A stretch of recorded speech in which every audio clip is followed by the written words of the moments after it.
지금부터 스타트업을 위한 AI 저작권, 내비게이션이라는 주제로 얘기를 좀 해볼게요.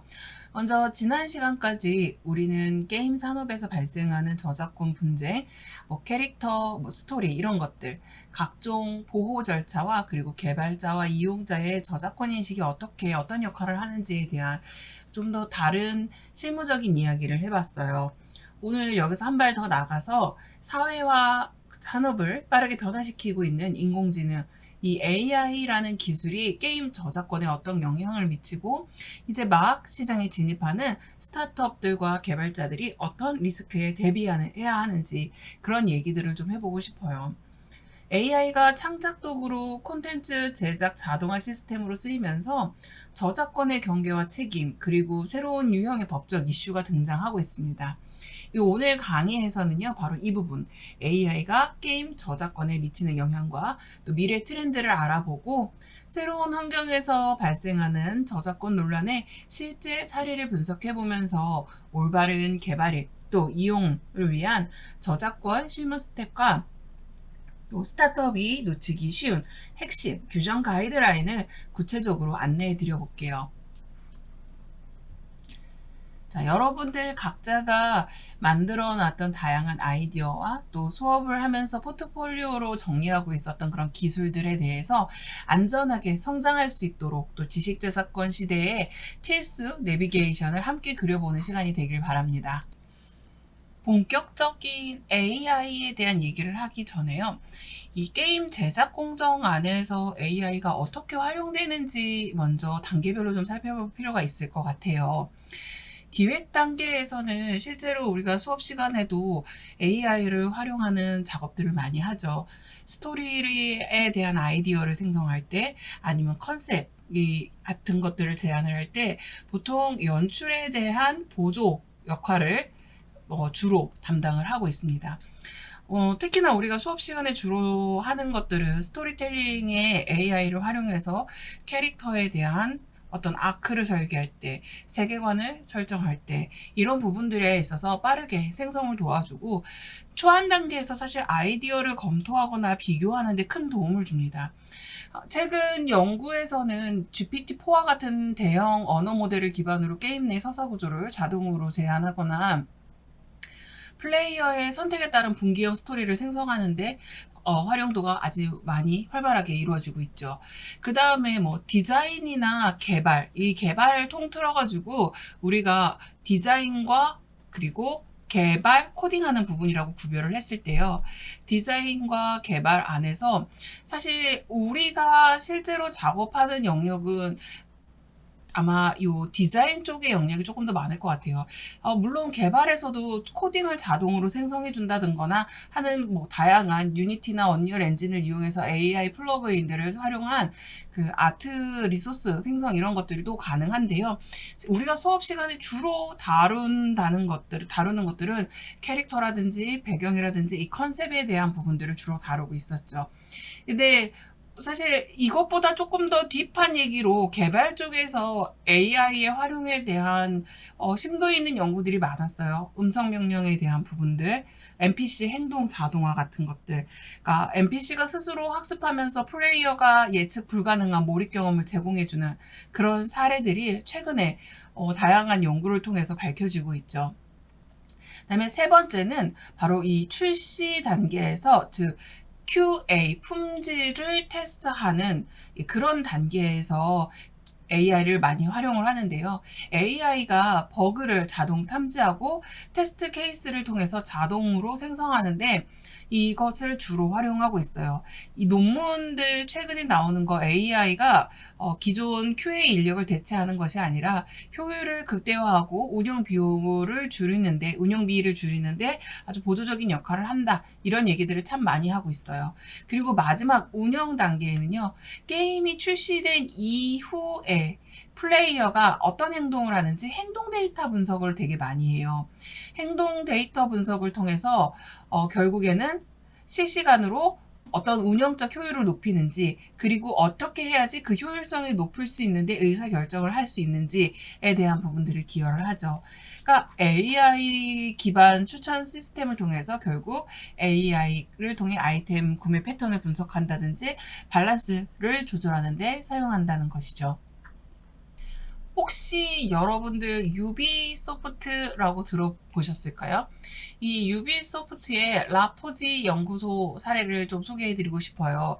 유비소프트는 사실 세계적인 게임 개발사죠. 어쌔신 크리드 같은, 그 다음에 뭐 파크라이 이런 시리즈들 중에서 대형 타이틀 이런 게임들을 제작한 회사인데요. 이 회사는 단순히 상업적 게임 개발에만 머무르지 않고 자체 AI 연구소 라포지라는 연구소를 설립을 했어요. 게임 개발 과정 전반에 인공지능을 적극적으로 활용하고 있는데요. 이 라포지의 가장 큰 특징이 바로 게임 내에 실제 제작 파이프라인을 AI 기술을 바로 적용한다는 그 점인데, 예를 들어서 뭐가 있을까요? 게임 내에서 가장 AI 활용 빈도가 높은 부분들이 캐릭터 애니메이션의 자동화 부분들. 유비소프트의 어쌔신 크리드 같은 그 세계관에서는 거의 액션 위주죠. 그러다 보니까 액션 동작에 대한 부분들이 AI. 이 캐릭터마다 동작이 미세하게 다르지만 어떤 패턴을 가지고 움직일 거기 때문에 그런 캐릭터의 애니메이션을 자동화하는 것들. 그 다음에 사운드 디자인. 그리고 QA 과정. 아까도 얘기했지만 QA 과정은 이 퀄리티에 대한 부분들을 사실 사람들이 봤을 때 놓치는 것과 AI가 보조적 역할을 해서 활용도가 굉장히 높아지고 있기 때문에 이런 것들의 자동화를 지원해서 개발 효율성과 품질을 동시에 끌어올리는 것이 가능해졌습니다. 그러다 보니 라포지를 통해서 여러 의미 있는 성과들을 많이 만들어냈는데요. 우선은 첫 번째로는 그 개발의 효율성 증대, 그다음 두 번째로는 새로운 유형의 콘텐츠를 제작했다. 세 번째, 품질을 개선했다. 이런 얘기들을 할 수가 있어요. 우선 개발의 효율성을 증대했다라는 부분에서는 반복적인 작업에 대한 자동화가 설계가 됐고 실제 개발에 드는 시간과 비용을 그로 인해서 줄일 수가 있었죠. 그 덕분에 개발자들은 뭐예요? 좀 더 창의적인 부분에 집중할 수 있게 되었어요. 더불어서 새로운 유형의 콘텐츠 제작에 기여했다라는 말은 기존의 시간과 비용 문제로 어려웠던 그런 부분들에 있어서 새로운 콘텐츠 시도를 가능할 수 있도록 기반을 마련했다는 거죠.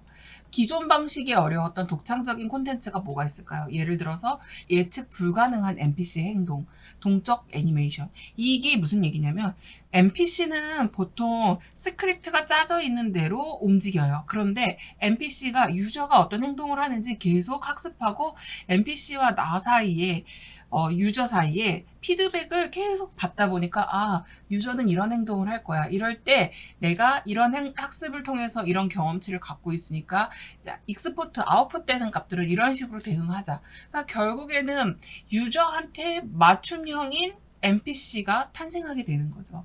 이런 시도를 할 수 있는 기술 기반을 마련했다는 거예요. 더불어서 AI 테스트로 게임 출시하기 전에 버그들을 미리 사전에 탐지하고 결과적으로 게임의 완성도, 품질 지표, 그러니까 평균 플레이 타임이라든지 유저가 인지하는 몰입도 이런 부분들이 상승한 바가 있어요. 즉 라포지는 단순히 연구소가 아니라 유비소프트가 미래 게임 개발 경쟁력을 확보하는 핵심 엔진이 되어버린 거죠. 이게 사실은 스타트업, 우리 학생들이 창업을 하게 됐을 때, 예를 들어서 게임 쪽에서 창업을 하게 됐을 때 사실 인재가 많지 않아요. 개발자들끼리 모여서 게임을 만들어요. 그럼 디자인은 누가 해요? 이처럼 한정된 개발 인력, 소규모 팀도 라포지처럼 AI를 도입하면 그 병목되는 공간, 반복 작업, 대량 테스트 이런 부분들을 효율적으로 해소할 수 있다는 거죠. 개발 초기부터 AI 활용 전략을 세우고 창의적 실험과 운영 자동화를 활용한다면 기술뿐만 아니라 사업 경쟁력 같은 핵심 가치를 보다 빠르고 탄탄하게 확보할 수 있어요. 그러니까 결과적으로 정리를 하자면 유비소프트의 라포즈 같은 사례는 AI가 실제 게임 프로덕션 현장에 진입해서 혁신과 성장 그리고 생산성 개선 그리고 콘텐츠 다양화, 품질 향상까지 실질적인 효과를 내고 있는 것을 보여주는 직접적인 사례라고 할 수 있어요.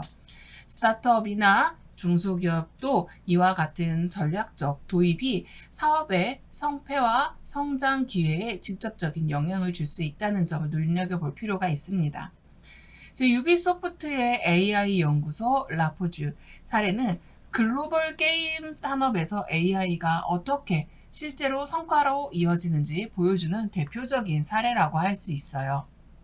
앞서서 유비소프트의 라포지처럼 AI를 활용해 효율성과 창의성을 높이는 긍정적인 측면을 봤어요. 하지만 최근에는 AI 생성물의 저작권 문제가 글로벌 산업과 법조계 그리고 창작 커뮤니티에서 아주 뜨거운 주제로 그 이슈가 되고 있는데요. 여기의 핵심 개념은 이거예요. AI가 만든 콘텐츠의 저작물은 누구의 소유인가? 이 질문에서 출발을 하는데 결과적으로 AI가 만든 결과물의 저작권이 개발자, 즉 알고리즘을 만든 사람, 또 사용자, AI 명령에 입력한 사람, 아니면 AI 자체에 귀속되어야 하는지 명확한 법적인 기준이 아직 형성되어 있지 않아요.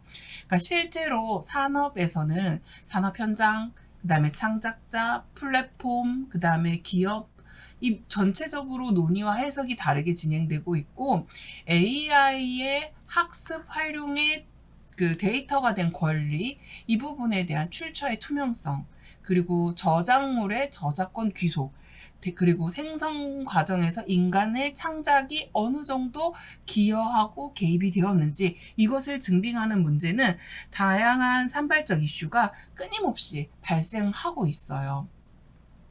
여러분이 생각했을 때 누구가 저작권을 가질까요? AI를 개발한 사람? AI를 활용한 창작자? 아니면 AI 그 자체?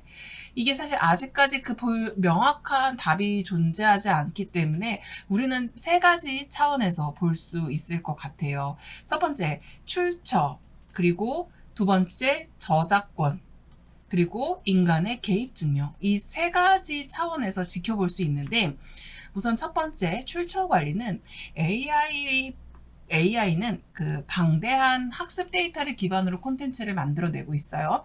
이 데이터의 출처가 불분명하다면 사실 저작권 침해로 이어질 수 있죠. 따라서 저작권이 확보된 데이터 사용과 출처 기록이 필수예요. 결국 우리가 수업 시간에 그 시나리오 창작을 하고 이런 부분에 있어서 아이디어를 발상하는 것까지는 오케이. 하지만 거기에 들어가는 글들은 구체적이면 구체적일수록 이게 혹시 다른 문헌을 카피하지 않았는가 의심해 볼 필요가 있어요. 자, 그리고 저작권 귀속 합의라는 부분이 있는데요.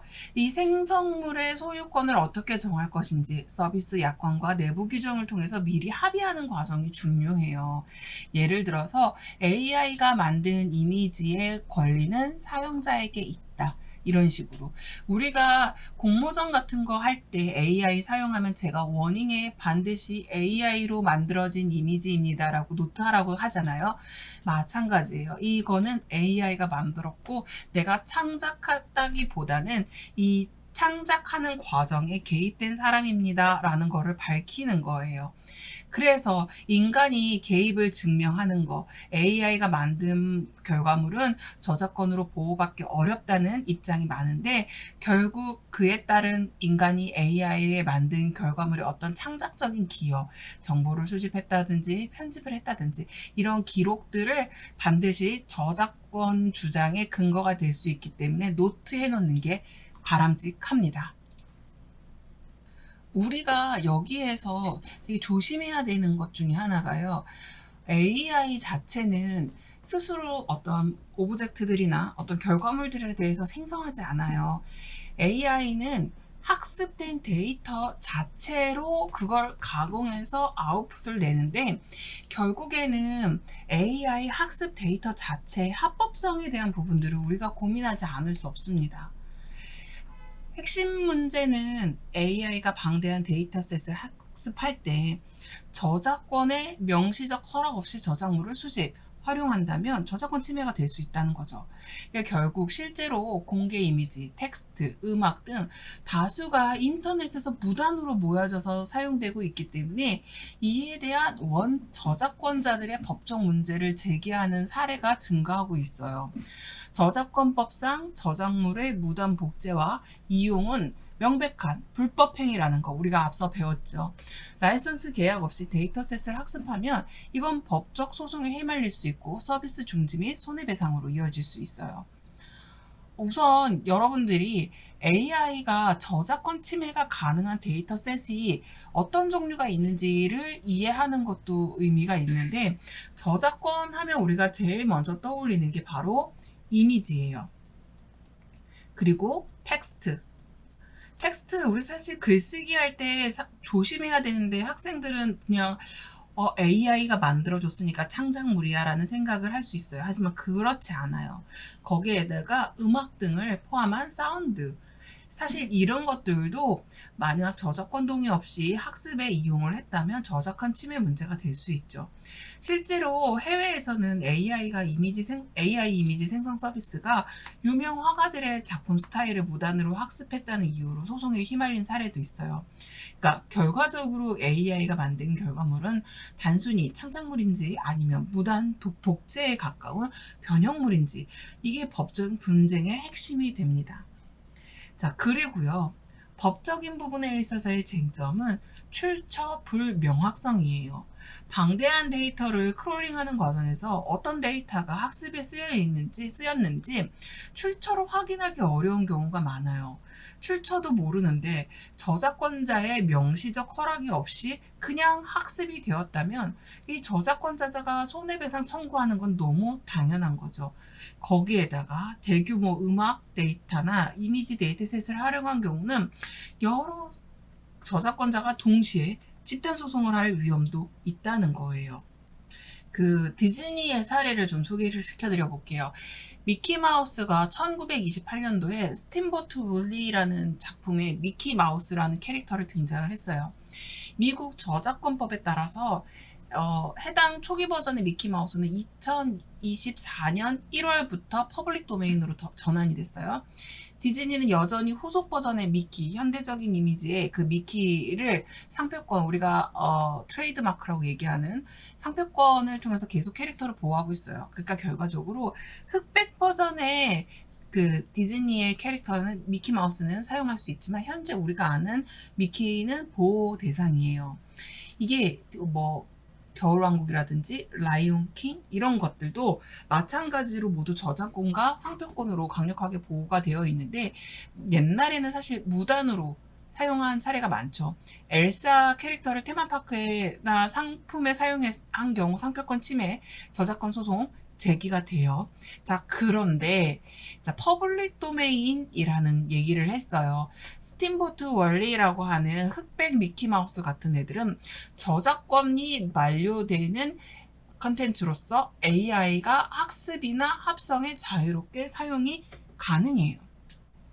여기서 문제가 상표권 문제가 여전히 디즈니 브랜드 로고와 연계해서 사용하는 것은 어려워요. 아직 상표권은 상표에 대한 문제로 디즈니에 존재하기 때문에 우리가 이 월리를, 그러니까 미키마우스를 흑백 버전의 예전의 미키마우스를 활용해서 새로운 컨텐츠를 만들고 AI로 가공하는 거 문제되지 않아요. 자, 겨울왕국, 토이스토리, 마블, 스타워즈 이런 저작권 및 상표권으로 보호되고 있는 애들은 AI로 합성해서 새로운 컨텐츠를 만들고 상업적으로 활용하는 것은 불법. 하지만 비영리 학습이나 개인 창작 연습의 경우도 법적으로는 이게 회색지대에 있지만 디즈니가 법적 대응할 수 있으니 안 하는 게 낫겠죠. 저작권, 상표권 이중보호가 들어가 있는 디즈니 같은 경우는 단순히 상표권으로도 캐릭터의 상징을 띄기 때문에 보호가 되죠. 그래서 저작권이 풀린다 해도 미키마우스를 상업적으로 사용하면 여전히 침해가 될 수 있습니다. 자, 그런 부분들을 조심해야 되는 거예요. 자, 그리고 로그 보존이라는 표현. 여러분들 사실 익숙한 표현은 아닐 텐데요. 데이터 수집과 학습 과정에서 어떤 자료수를 썼는지 각 데이터셋과 라이센스 정보를 체계적으로 기록 관리해야 분쟁이 발생하는 경우 증거가 돼요. 실제로 논란이 커진 사례에는 학습 이력과 출처 정보에는 뭐 데이터셋 목록이라든지 각 파일의 라이센스 상태 등 이런 것들을 보관한 기업만 법적으로 방어할 수 있었어요.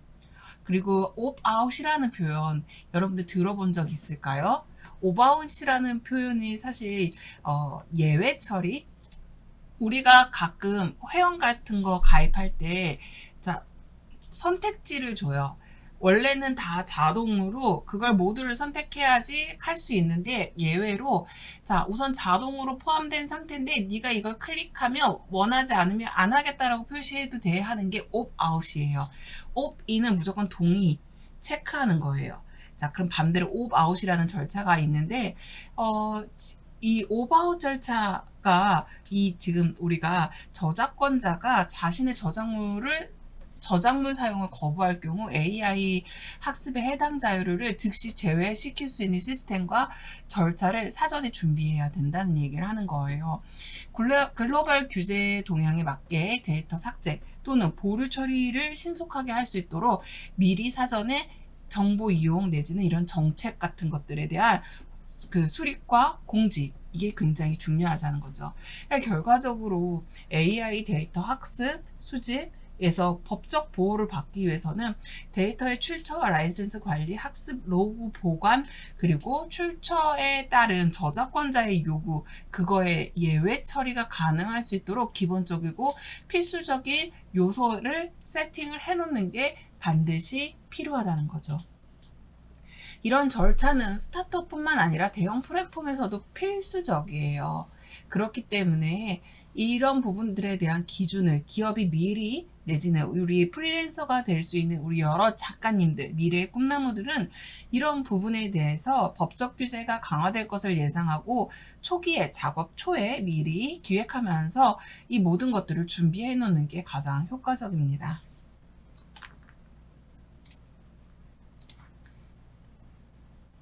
우리가 앞서서 인간이 만들어낸 창작물에 대한 저작권 얘기를 했었어요.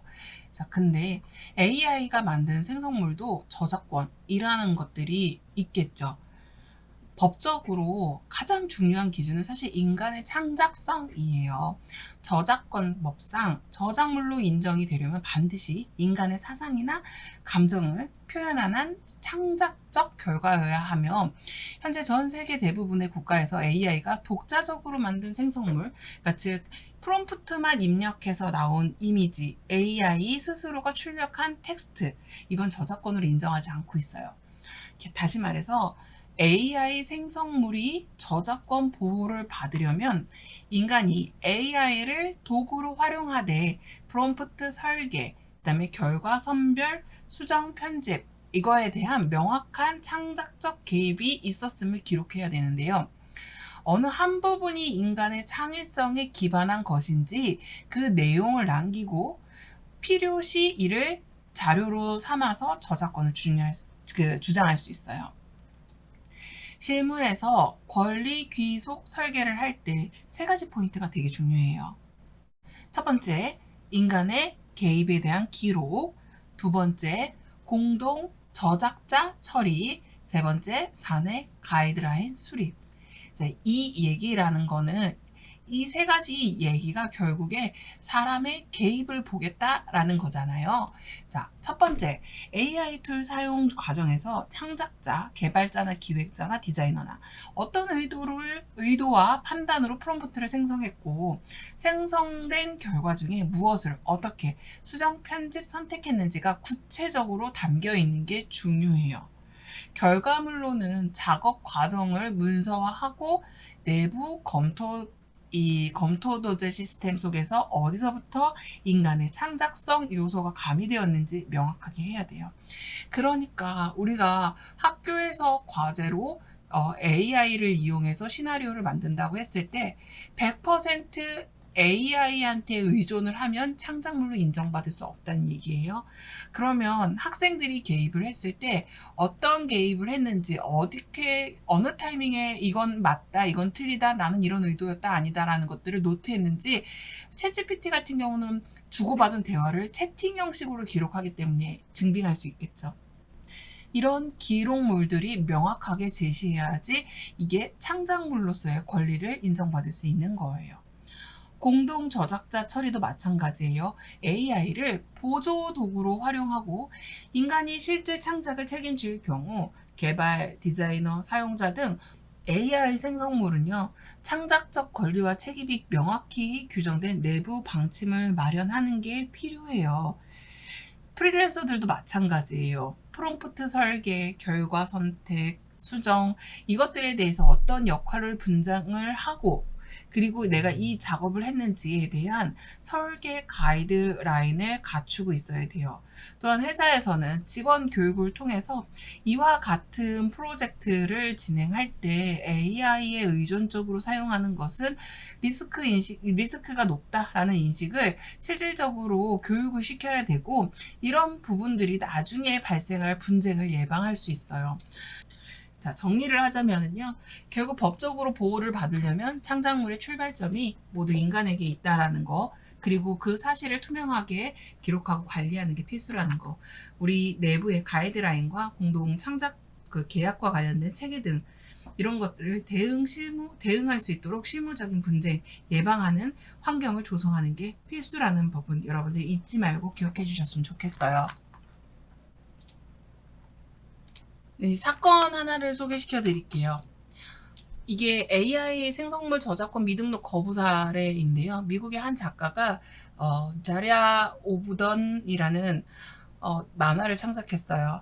근데 이제 이 만화의 스토리 구성과 대사는 인간이 직접 작성을 했지만 만화 속 사파 이미지들이 AI 도구 미드저니를 활용해서 만들어졌어요.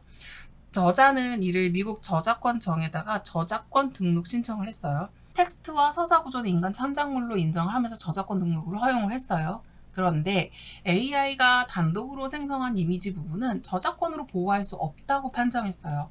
그 이유가 뭐냐면 미국 저작권법이 저작물성을 인정하기 위해 요구하는 인간 창작성 요건에 충족하지 못했기 때문이에요. 이 결정이 인간 개입 없이 AI 작품은 저작물로 인정할 수 없다는 그 원칙을 다시 한번 명확히 보여준 사례라고 할 수 있어요. 자, 여기에서 여러분들, 우리가 프리랜서고 개인 스타트업이고 창작자라고 해봅시다. 이게 저작권 보호의 한계, AI 컨텐츠 자체는 저작권 독점 권리 확보가 어렵다라는 걸 알 수 있었고, 따라서 무단 복제나 도용이 발생을 해도 법적으로 대응하기가 어렵습니다. 마케팅이나 투자 리스크에서도 분명히 저작권이 불분명한 지식재산권 가치를 높게 평가받지 못해요. 그렇기 때문에 이는 투자 유치 과정에서 핵심 IP의 신뢰성을 떨어뜨리고 투자자들이 그 리스크로 판단할 경우가 아주 커요. 이 결과적으로 자리아 오브던은 AI가 만든 창작물의 법적 한계, 저작권 부재, 그리고 지식재산, 이게 IP라고 얘기하는 이 지식재산 기반의 사업의 마케팅 투자 위험까지 한 번에 보여주는 사례예요. AI 기반 콘텐츠 사업 기획 시에 창작에 대한 책임, 그리고 권리 기소, 저작권 보호 전략을 더욱더 적극적으로 설계해야지 실무와 투자자 사이에서 리스크를 최소화할 수 있다는 아주 중요한 교훈을 남긴 거죠. 정리를 좀 해볼까요? 지금 저는 스타트업을 위한 AI 도구 사용 가이드라인이라고 얘기를 했지만, 사실 우리 학생들이 프로젝트를 할 때 프리랜서로 어떤 법적인 제도권 안에서의 보호를 받지 못한다고 느낄 때 사실 이 AI 활용 도구를 위한 가이드라인을 기억하면서 작업을 해주셨으면 좋겠어요. AI는 생산성을 높여주고 창의적 결과물을 만들어내는 강력한 도구지만 동시에 저작권과 법적 리스크를 동반하기 때문에 이런 체계적인 관리 원칙이 필요합니다. 첫 번째, 프롬프트 및 결과물 기록. 이 AI 도구를 사용할 때 입력한 프롬프트와 생산된 결과물이 반드시 기록해 두어야 돼요. 훗날 저작권 분쟁이 발생했을 때 우리가 얼마나 창의성이 기여했는지 중요한 자료가 됩니다. 앞서서 계속해서 얘기하는 거지만 단순히 AI로 만든 결과물을 그대로 쓰는 것이 아니라 인간이 어떤 지시를 했고 어떤 과정을 통해서 결과물이 만들어졌는지 남기는 게 핵심이고요. 디자인을 했을 경우 그 디자인의 후가 공, 색상 변경 이런 것들, 디테일 올리는 과정 이런 부분들을 개입했다면 반드시 원본 파일을 가지고 계셔야 돼요. 다음으로 데이터의 출처에 대한 관리, AI 데이터의 출처를 명확하게 관리해야 합니다. 상업적 이용이 가능한 퍼블릭 도메인이나 라이센스를 확보한 데이터는 우선적으로 활용해야 되는 게 맞죠. 근데 출처가 불분명한 저작권 침해 소지가 있는 데이터는 피하는 게 원칙이에요. 이 원칙이 지켜지지 않으면 기업은 법적 리스크에 크게 노출될 수 있어요. 하다못해요, 저희 같은 연구자들도 챗GPT가 추천해주는 그런 문헌들 함부로 논문에 인용하지 않아요. 저 같은 경우는 오히려 챗GPT한테 문헌을 10개만 10개, 20개만 20개 제가 보고 있는 논문을 보여주면서 내가 이 논문에서 이런 문장을 발췌를 했어. 인용률이 이런 부분들을 적용을 해서 논문을 쓸 때 적절한 문장으로 고치는 걸 도와줘. 이런 정도 수준인 거지 써주세요. 이렇게 가지 않아요. 여러분들도 그런 부분들을 유념하게, 그래서 항상 출처가 명확한 데이터만 사용하시는 걸 권면해 드려요. 다음으로 승인 절차. AI 생성물을 실제 서비스나 제작했던 작품들에 적용하기 전에는 반드시 법무 저작권 담당자의 승인을 거쳐야 해요. 이게 결국 잠재적 저작권 침해의 가능성을 검토하는 계기가 될 거예요. 제가 얘기를 했잖아요. 소설가 분을 팬심으로 그 소설을 인용을 했고 결국에 이게 수업에서 진행되는 것에서 끝나지 않고 공모전을 나가는 상황까지 됐기 때문에 나 이거 쓸 수 있어요? 하고 저작권에 사용하는 거에 대한 승인을 요구했다고요. 그렇지만 저작권자가 거부했기 때문에 그것에 대해서는 이건 안 되는구나 하고 깔끔하게 포기했잖아요. 또한 저작권 고지는 반드시 해야 되는 거예요. 명시적으로 고지하는 게 필요해요. 이게 결국에는 사용자 고객에게 투명성을 제공할 뿐만 아니라 법적 분쟁을 줄여주는 결정적 역할을 해요. 그래서 콘텐츠의 일부는 AI 도구를 활용하여서 제작되었습니다라 같은 문구를 삽입하는 거예요. 정기적인 정책에 대한 검토 당연히 있어야 되고요. 내가 AI를 작업할 때 이런 식으로 쓰겠다라는 그 가이드를 여러분들이 직접 만드세요.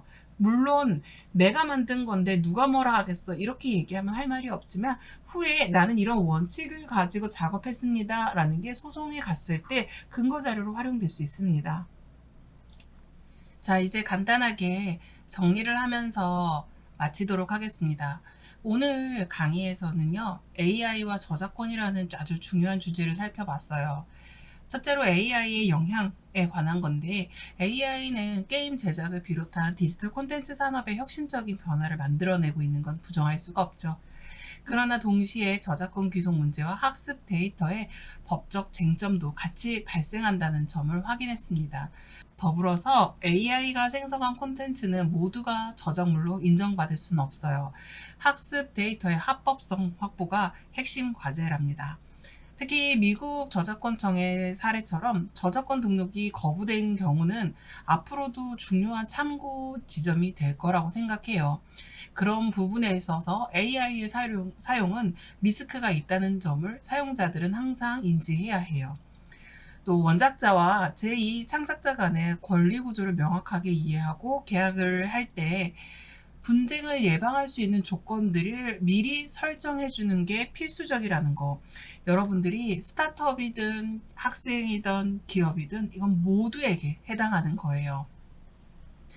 마지막으로 오늘 다룬 AI 사용 가이드라인, 계약서, 핵심 조항, 내부 교육, 감사 이런 것들이 실제 실무에서 적용을 한다면 사실 불필요한 리스크를 아주 크게 줄여줄 거예요. 결국 AI 시대에서 중요한 것은요, 기술 활용의 혁신성과 법적인 리스크 관리의 균형이라고 생각해요.